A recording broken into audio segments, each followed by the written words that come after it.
Welcome to Movies That Matter, the podcast about recent films going beyond basic movie criticism to boldly explore a social issue affecting people's lives.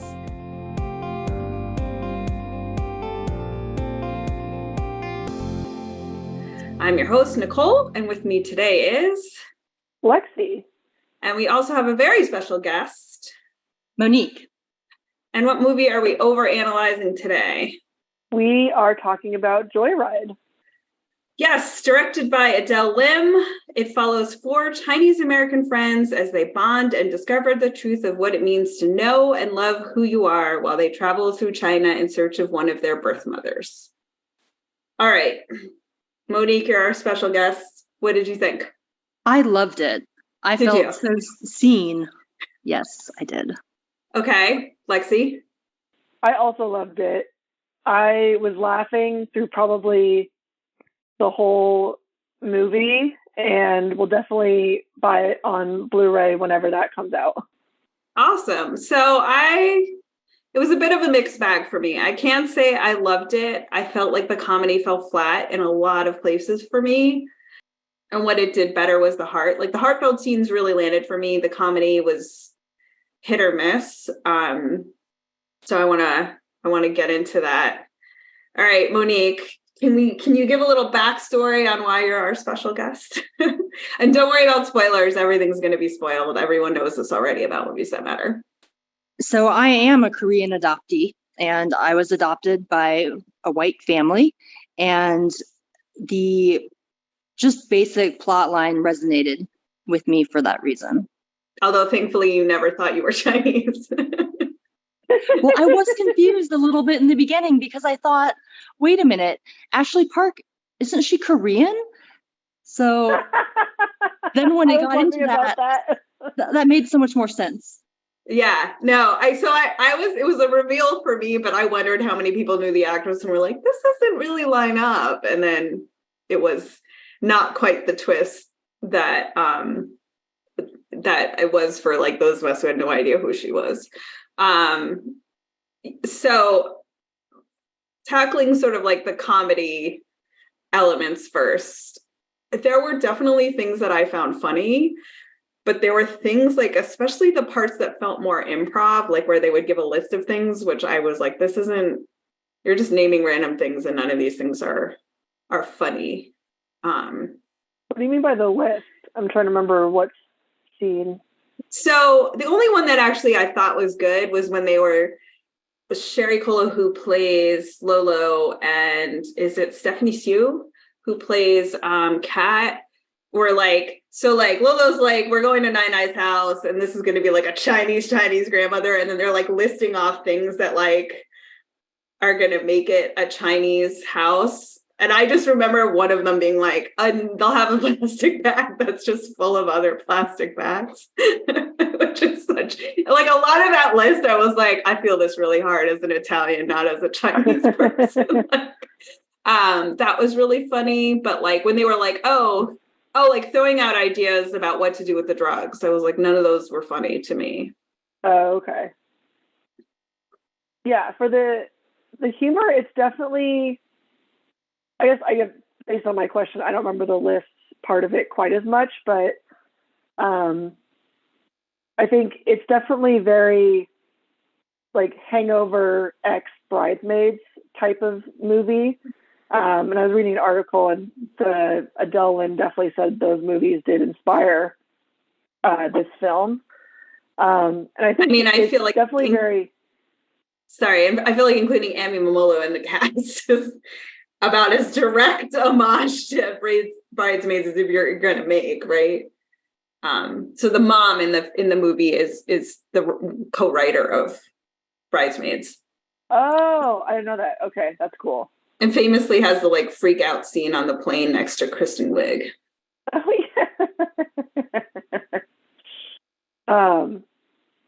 Yeah, it's quite raunchy, and there were definitely moments where I was like, oh my God, like what am I watching on screen? But I still found it very humorous throughout, and kind of like the different places they went and like the flow of like what happened in terms of events.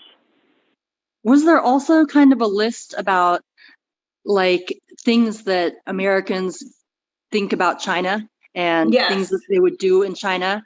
Yeah. And then I want to say there was also some kind of, in my mind, like a list about the things that you feel that the main character felt that she had to do to succeed, and including it in the role, in her job, things like that. It struck me as list feeling. Yeah, which you were also a lawyer. I was like, this movie was tailor-made for you. Yes. I was like, I know that feeling. I know that. I've had people say that. The list about, like being in your job and like how you have to portray yourself, that felt more heartfelt to me than humor. I guess the one list that I do remember is when they're going through the airport and Lolo's she's talking about there's Shanghai, I think Shanghai. Oh, that was great. Like different types of I think Chinese people, specifically Chinese Taiwanese. or Asian people. Yeah, and then the last part was oh, and those people just no, they're Korean or something like that. Yeah. Yeah. I always tell people, I was literally telling this somebody yesterday, and I was like, yeah, I went to grad school with a fair amount of people from PRC and a fair amount of people with Taiwan, and you would absolutely never confuse those two groups of people. You could tell immediately by looking at them who is from Taiwan and who was from China. I think when the comedy was really specific to the culture or their lived experiences, it landed really well. And when it was trying to be just sort of, I mean, I will say this up front, raunchy comedy is not my comedy style. It's right up there with gross out humor. And I'm not a fan. I don't like The Hangover. I didn't want to see a girl's version of The Hangover. I really want my parents to see this, but I don't.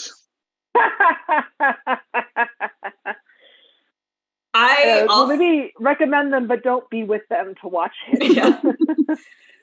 Then if you don't like the raunchy humor, what did you think of the montage at the hotel with all four of the, I guess 3 sex scenes and 1 dance-off scene?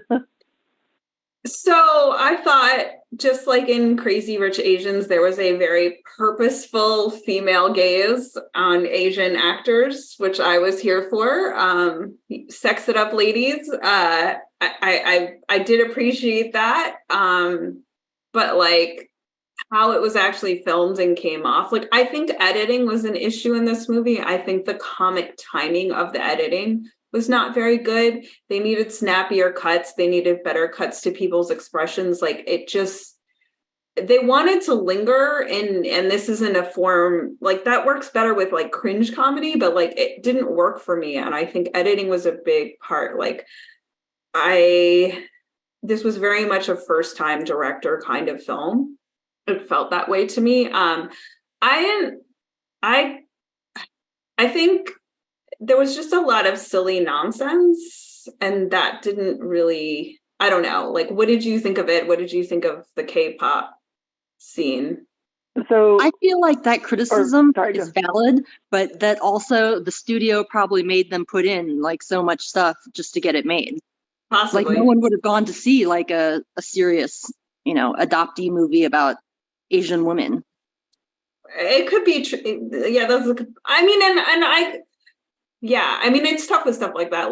You're supposed to suspend disbelief and just go along with it. I don't have a problem with that being required me as the audience, but I just was I just thought it wasn't as fun as I wanted it to be. Funny. I guess I find it so interesting because I feel the total opposite. Controversy.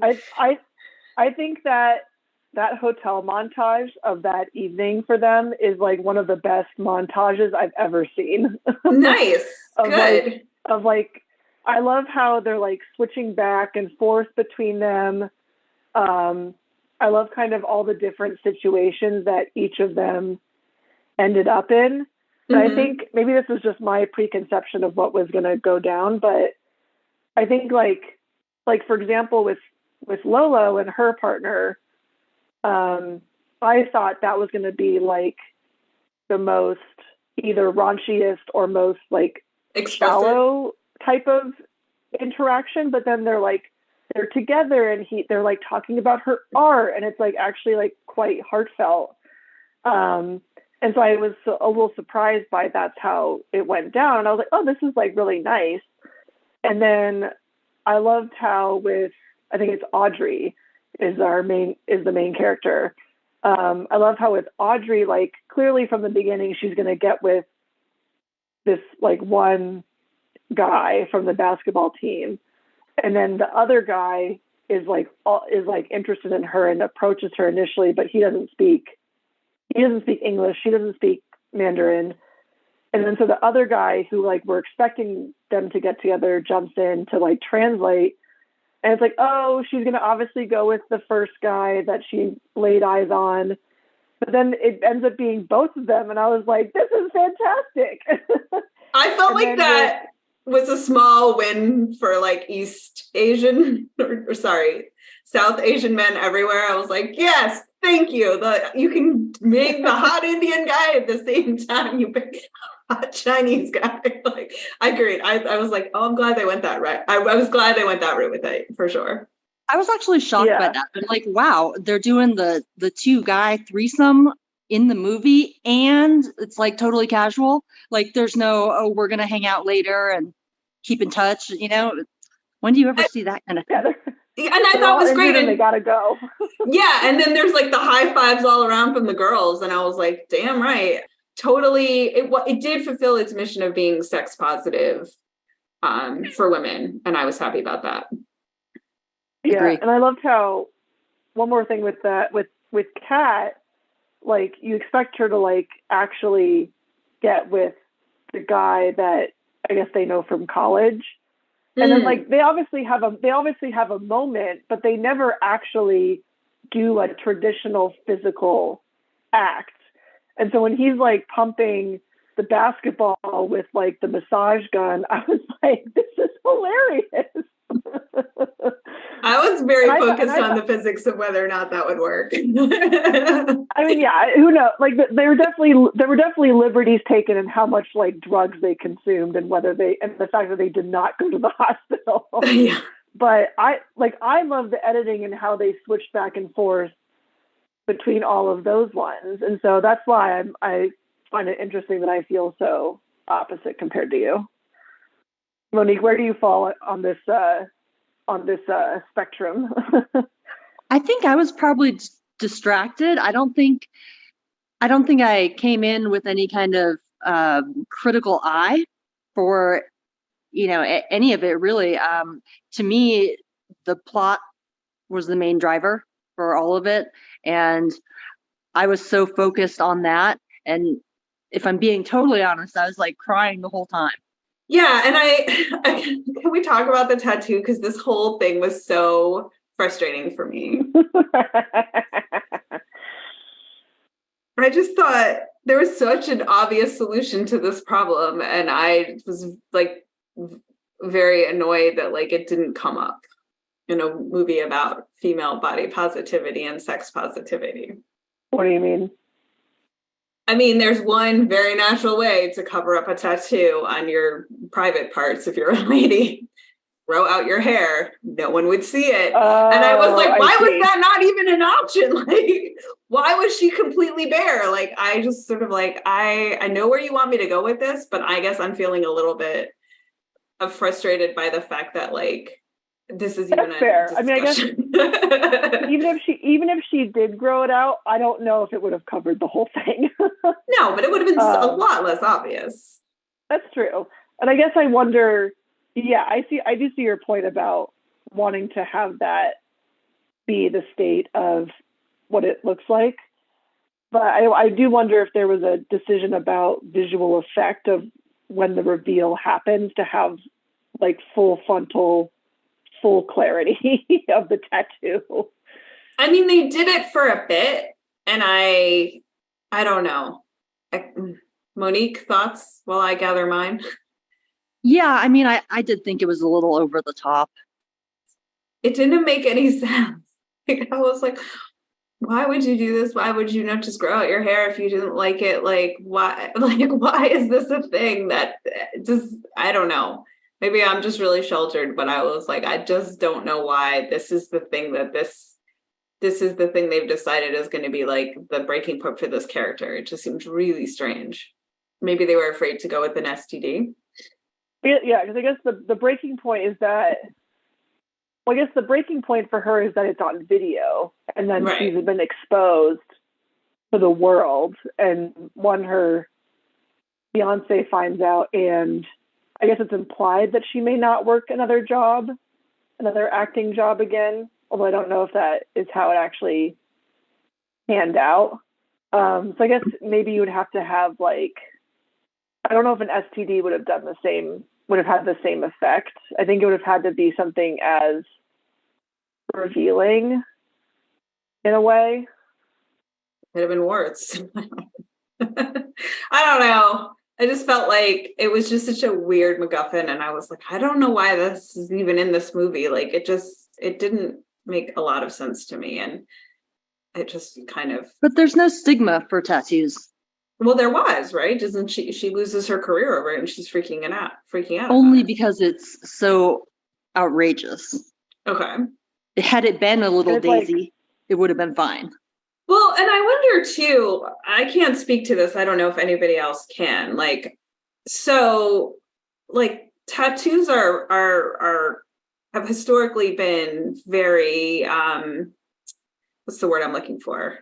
You're not supposed to have tattoos in Japan. The Yakuza have tattoos, and they used to have, like, I don't know if it's still true, but it used to be a thing of like, like there'd be signs of pools, like if you have a tattoo, like you're not welcome if you have a tattoo. So I also don't know, like it could have been playing on a cultural thing in China, which I have no idea what their state of tattoos are in that country. And I was like, if you were making a cultural point, then it went over my head. Yeah, I guess I also wonder if it's, because I think Japan in particular is getting a little more modern, where there are now some bathhouses that allow it to a certain extent, but yeah, many of them do not. I also think part of it was that it was like in a spot that is not supposed to be revealed online in that way. Yeah. In addition to the tattoo itself, the fact that it was like full frontal nudity is like also part of it, regardless of the tattoo. And in the interview that I was reading, I think they were talking about how like penises are used a lot in these types of comedies as like humor points. And then this is like one of probably the few scenes that has like full female frontal nudity used for comedy. That's a good point. That is probably why they did it then. Like, that makes sense to me. It was a sort of analog. Fair enough. I wanted more. Yeah, if that's not your humor style, then it's not your humor style. Yeah, I mean, and it's not. I wanted more out of that whole K-pop scene. If I'm going to go into this ridiculous fantasy that they can suddenly turn themselves into a K-pop group, if I know that Ashley Park is like an actual musical person, like I really needed more out of that. Because she sings all the time on Emily in Paris. Yeah, like she's an actual singer. So I was like, this could have been really fun. And I felt like to me, that scene felt flat. I don't know what you guys thought. That's the one for me that I felt like it cut too abruptly. And then I was like, wait, I was just here and now I'm over there. I thought it was fun. I think it's probably in the middle for me in terms of number of scenes. I think it came at a spot in the movie where I was thinking about like the arc of the movie, and when it was revealed that she was Korean and that they were actually going to go to Korea, I was like, is this movie going to last a lot longer? Like, how much are they going to do in South Korea? And then it did kind of like, they went to Korea and then it kind of got to the climax, I think, at a good point. So I think I was initially worried going into that scene about the pacing of the movie. But I think once they started to get going with the performance, the effects were fun and I had a good time in the scene. Okay. I did like the fact that like the minute the Chinese family finds out she's this beloved daughter, the minute they find out she's Korean, she's cut off. Yeah, there was some kind of snarky, funny commentary about relations between different East Asian countries. Yeah, I was like, that seems realistic based on what I know. I will say, for like the fun and the whimsy, I really liked I liked their costumes a lot. I liked how individualized they each dressed. I loved Lolo's costumes, which were not so over the top, but just a lot of color and life to them. I loved their montage scenes when they were kids. They show all their pictures through the years. Although there was like a weird homage to Miss Congeniality in the beginning, and I was like, was that intentional? So, do you guys remember the opening scene of Miss Congeniality? It's a very young Mae Whitman who like punches a boy in the playground, and then she goes up to be Sandra Bullock, the FBI agent. I was like, that was a weird. Oh, I haven't seen it. All right. So yeah, so I like that. And then again, like I loved all the heartfelt scenes. I thought all the actresses did a really good job in their respective parts. And I thought that their chemistry with each other was great. I thought they were all believably old friends in the cases where they were old friends. I thought Ashley Park did an excellent job. I was really excited to see Daniel Day Kim. I was like, oh yeah. Yeah, when he showed up at the graveyard, I was like, oh my God. I liked that was not a coincidence too. That made me happy for Yes. all the crazy Yes. coincidences. Absolutely.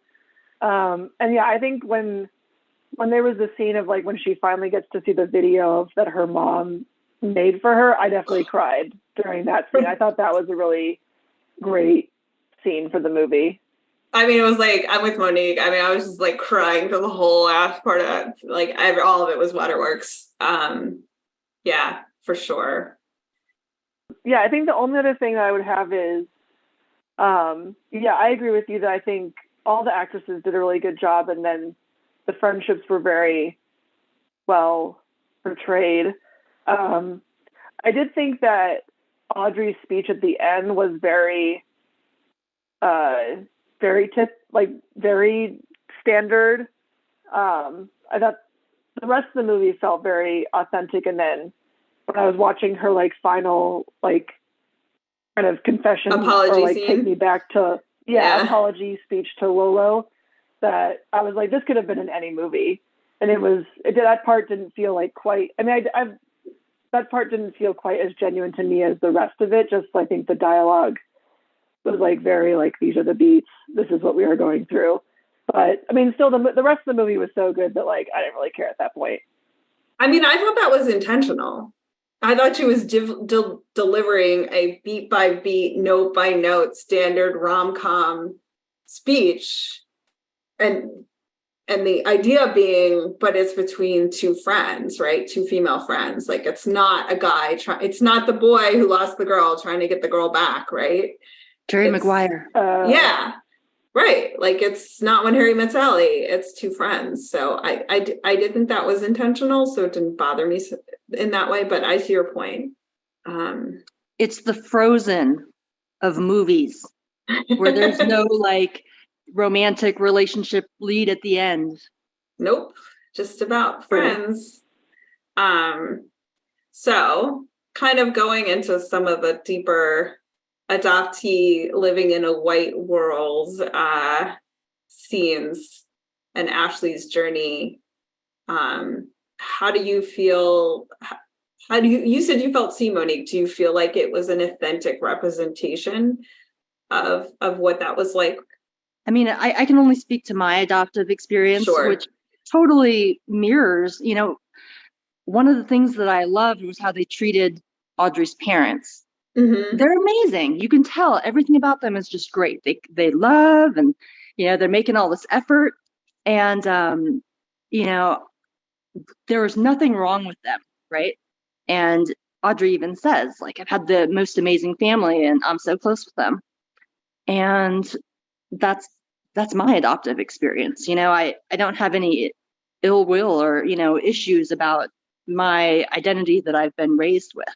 Mm-hmm. Right. But, I think that does make some challenges of it anyway. Right. I would say that for me, journeying into like, I always thought I was very identity stable as an adult, right? Like I'm pretty well adjusted and have had a successful career, whatever, by all the metrics that American society puts upon ourselves, right? For me, like having my children has made me look at adoption totally differently, and not in a negative way, just totally differently. And I think that one of the core points for me about this movie is that adoption is sold as this great opportunity for everybody. And my mom, my adoptive mother, has always told me like there's pain in adoption, like for the birth mom and all this stuff. And I think as a mother myself, once I had children and seeing how old I was when I was adopted and looking at my children and my relationship with them, from day one up until 22 months when I was adopted, it's so different. I think about it so differently, and how like painful adoption is. And then as an adult, like to read into how, so in Korea, if you're a single unwed mother, your child they can't be citizens, basically. They can't access school or healthcare or be on any registry. They can't get married. There's no life for a child or that's not even part of the cultural conversation when we talk about foreign adoption. Sure. So to learn it as an adult and be like, well, oh, that makes so much more sense now. Well, of course I would have to give up my child if they have no opportunity for any future. Yeah. And how painful. I mean, they don't even have a present, right? Like they don't exist according to the government. That's interesting. Yeah, they kind of allude to it in the movie where the woman in China kind of makes a comment about, a lot of people from Korea, they come here, they give up the child, and then they kind of go back to Korea. And I think in the movie, they seem to imply that she's unmarried. I don't know if she's single when she has Audrey, but yeah, the movie kind of like gives us a little bit of a hint, and then you kind of have to do your own research afterwards to find out all the stuff that Monique was saying.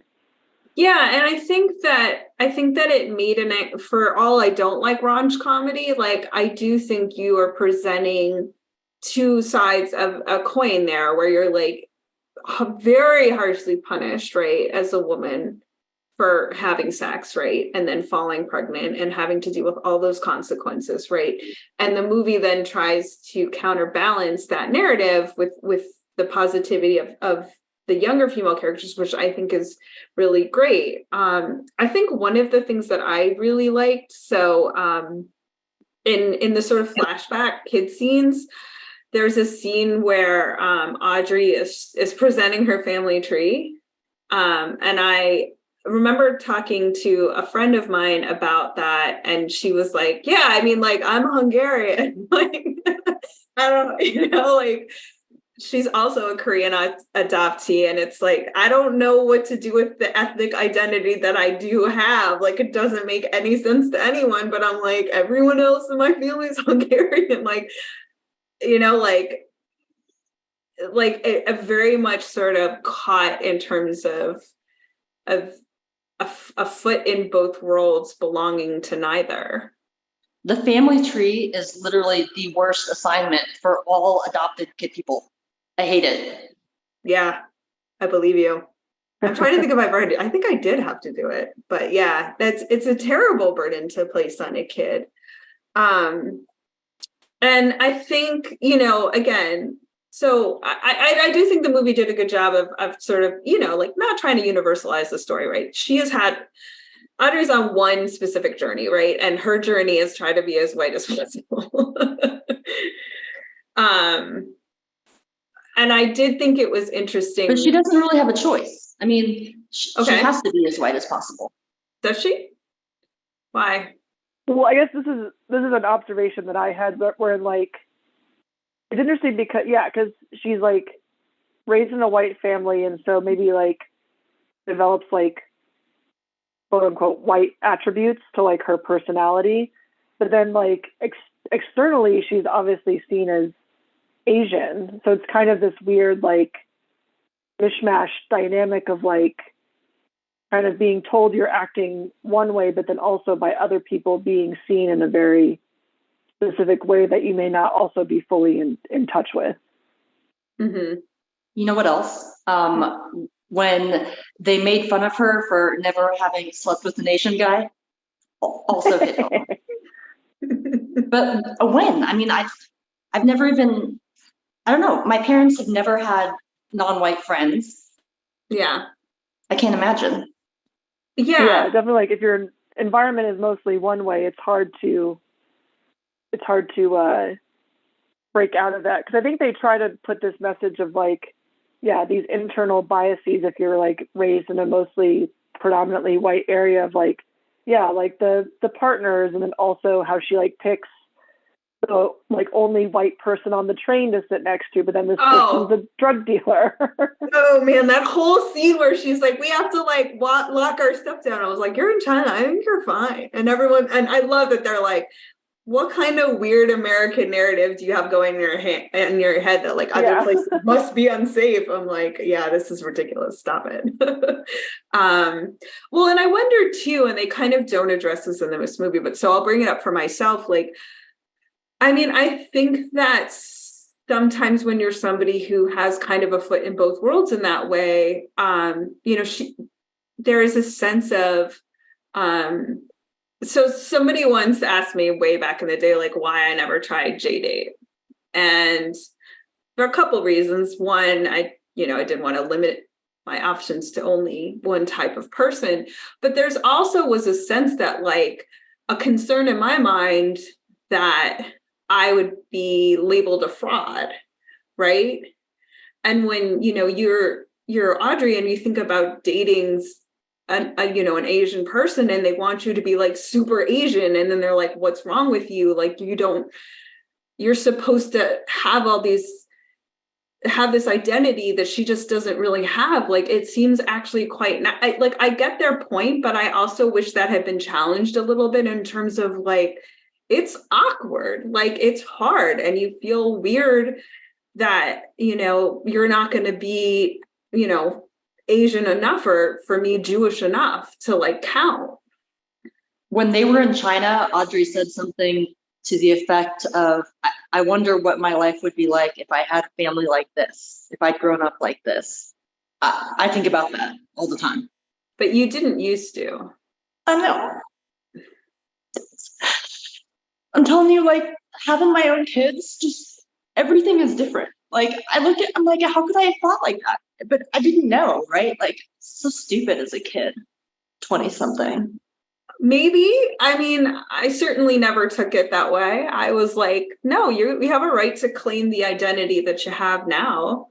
You don't have to be one of those people who's like desperate to find their birth family. I mean, and honestly, like, and I don't want that. I never wanted to find a birth family. Okay. So that's still true. That's the same. Okay. But I think about like, what would it be like to belong? I mean, So one thing also that's not in the movie in terms of feeling, you definitely have a sense of how Audrey like has that, is that what if I belonged, you know, what if I lived somewhere where I belonged? But she is also, again, this isn't a criticism of the movie, just in exploring the themes. Like, she's also an only child, right? So she's also not going through, something that I know you can relate to, Monique, which is like being the only adopted person in their family, which is then doubly more when you are maybe the only person of that ethnicity or race in your family. But I think there are definitely, that's its own experience too, when, you know, I'm sure we've all known adopted people where their parents had natural children and then they also adopted, and like what that's like in terms of belonging in a family when your parents have their own kids. I always felt like I was the most loved kid. They all did, you know, made extra effort for me. And I still think that's true, but I'm the youngest and by a lot. Yeah, you are the baby. Yeah, I mean, I definitely can see with, again, other people where that created a weird dynamic in their family. And then again, just compounded that with the like sense of belonging. Where do I fit in? The irony, and I feel like this tension is in the film, but I feel far more outcast when I'm in Asia. Mm. Even though I look like I belong. Make I mean, they probably do look at me and say, oh, well, that's an American, but I get really uncomfortable. Why? Part of it has been language issues, I suppose, because my whole life, Korean people will see me and speak to me in Korean. And then I feel, I suppose when I was younger, indignant, and now maybe embarrassed that I don't have that ability. And I know that, I feel they're looking down on me with scorn for not having Korean language skill. Yeah. But since my daughter forced me to start taking Korean language, I can at least read the alphabet and I have some basic phrases. Right on. Yeah, I wasn't sure if you were also referring to, which again, we sort of alluded to this, the Asian on Asian racism. Although when I was in Japan, people thought I could pass. I'm not really sure how. I have such a round face, but. Which is exactly what they say about They said that in the movie, her round face. Yeah. She does not have a round face. When I lived in Boston, every time I was on the subway track, an Asian person would come stand right next to me. And I always found it so weird and kind of creepy. And now, I live in Tennessee and there aren't a lot of Asians and it still happens. And now I'm more comfortable with it. And I show my kids, I'm like, look, this is going to happen to you. Just accept it. It's okay. Yeah. Yeah. So I feel like, I guess, sort of bringing all together and stuff, like, I can't think, Monique, you shared some like more like docudramas about adoptees. I don't think anyone's really kind of tackled this subject that I can think of in a movie. Yeah, this is definitely not an adoptee movie, but I was thinking The Farewell with Aquafina has like, it's definitely not an adoptee story, but it does have the similar themes of like being like Asian in America, a country that's not majority Asian, and then going back to Asia where like you're a majority but also a minority in a different way. That was kind of the last like more mainstream movie I thought that kind of had some of the similar themes to it. Mm-hmm. I watched a Netflix documentary about teenage Chinese adoptees that went to China to look for birth families, like an agency that works on that. Okay. Yeah, I guess I feel like there's quite a few international adoptees in the United States. And yet, like, this isn't a very common story or commonly acknowledged thing. So like, I mean, so I was really glad that they chose to tell this story. Like, I do think it's something that brings some prominence to a community that often, again, just sort of flies under the radar. I think people, when they think of adoption, transracial adoption is not the first thing that comes to mind. And when I read novels with adopted characters that grapple with, their backgrounds, I'm like, but they can hide it. Like, transracial adoptees can't hide it. Like, their whole lives are, well, where did you come from? And, what, aren't you so lucky or whatever? But there's a built-in narrative. And yeah. And on the topic of like in mainstream media, I feel like for me personally, being on TikTok, I've heard more about different adoption stories in like the last 2 years than I ever heard about, in other avenues, kind of bringing more to light what we were saying earlier about like adoption is pain and can be a traumatic incident, kind of, even if you have a very loving family, and kind of all about, the different rights and the different types of adoption levels. Like, there's differences, like legal differences between, adoption versus like being a guardian, and kind of how that can affect people later in life. And then also how there's also this like industry around, giving money to families that take in foster kids, but how there's not always money for the family to keep the child with the birth parent, and how like kind of that can be really messed up. And also the rights about like trying to find your health records and all of those things. So I think when things are not in the mainstream media as much, they do emerge more in different forms in social media, like we saw it with YouTube, and now we're seeing it with TikTok. Yeah, and I was going to say the only other sort of mainstream media, quite prominent and popular media, was This Is Us, which has a plot line about a trans racial adoption and interracial adoption, and he kind of goes through that, and you see him in a group, and when you see the group, it's all kinds of people, which I thought was good.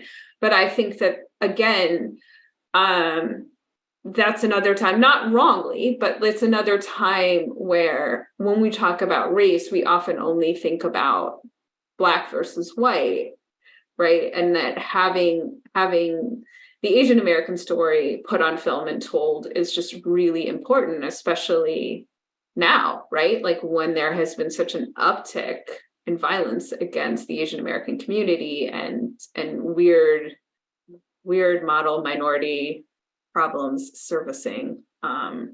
So I honestly like, and it's interesting. Monique, I asked you to be on this podcast because I thought this movie was about a road trip with Asian women to Asia, which I know you lived in Asia. Like, I didn't actually know that that's what this movie was going to end up being when I saw the preview. So score one for the guest host.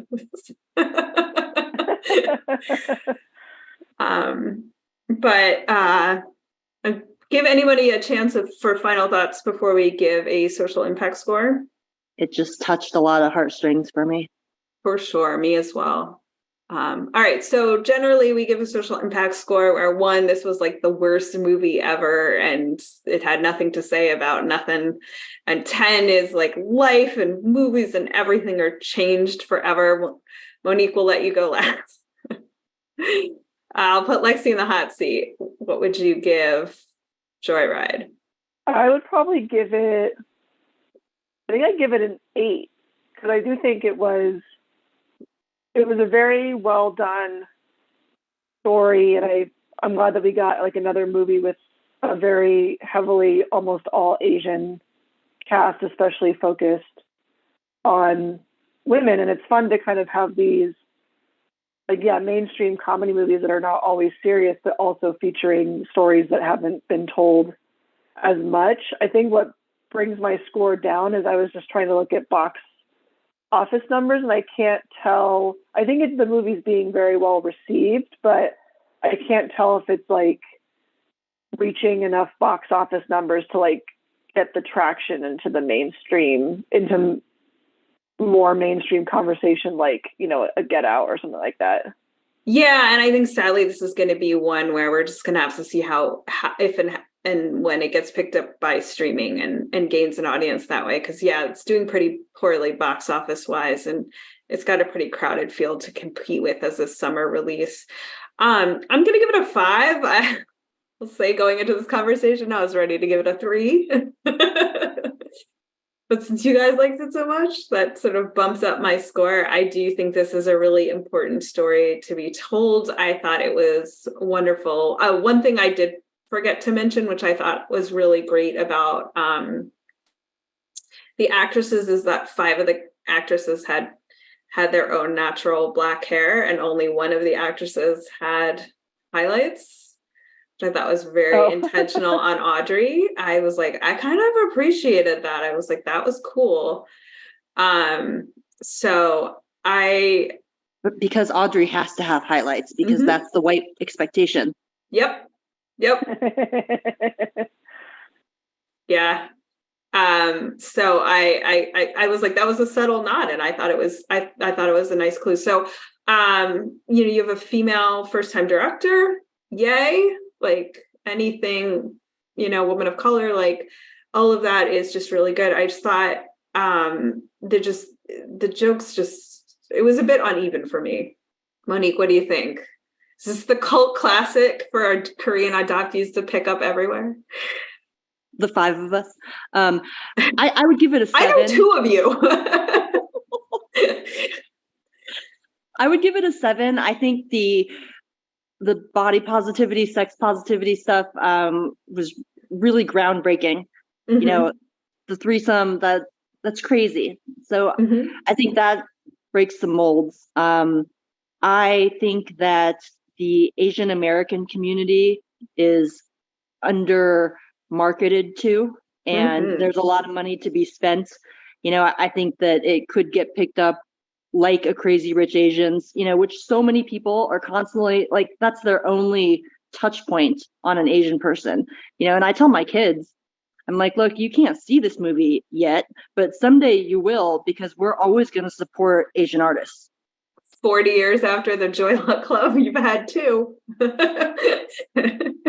Right? Like Joy Luck Club was the only Asian movie anybody ever saw. And then Better Luck Tomorrow. Crazy Rich Asians. Fair enough. About Koreans. Or I mean, there have been a lot of, they just haven't, it's like, that's the one that non-Asian people have seen. All right. Well, I stand corrected on all fronts. Recommendations? So my recommendation is a new film out on Netflix called Nimona. It is technically a kid's movie, but I would say can definitely be enjoyed by adults. I thought it was very funny, and it also has, I think, good heartfelt messages about belonging, but more through a queer lens rather than a race lens. It comes from Nate Stevenson, who was the showrunner for She-Ra and the Princesses of Power. So it's one of his earlier comics, and also he's not like one of the 2 main characters, but he's pretty up there. It includes Eugene Lee Yang as one of the voice actors, who is a Korean American, most notably known for the Try Guys. Nice. I'm going to recommend, that's funny, I'm going to do a queer recommendation as well. Talk about feeling seen. The new show from Neil Patrick Harris, Uncoupled. It's on Paramount Plus, which is what I'm streaming right now. Very funny. Darren Star, famously from Sex and the City. It's like, again, it's a queer show. It's about an older man like going back into the dating scene, but like, as Garrett so often tells us, who dates all genders, men are trash. It's very funny and relatable. I read a book recently called Cassandra in Reverse, and there's a lot of time travel type novels out there. And I think the unique hook on this one is a female autistic lead protagonist. Interesting. I learned a lot. Very cool. All right. Well, we hope you learned a lot. Thank you. Many, many, many thanks to Monique for coming on as our special guest star. And we are grateful not to have an Asian American voice come onto Movies That Matter, because we're sadly lacking in that area and we don't want to keep skipping these movies. Reach out to us if you have anything to say at moviesmatterpod@gmail.com, our website, moviesthatmatterpodcast.com. Leave a comment, buy a shirt, YouTube, Facebook, we're in all the places. We don't do Twitter anymore. And remember, movies matter. And so do you. We'll see you next time.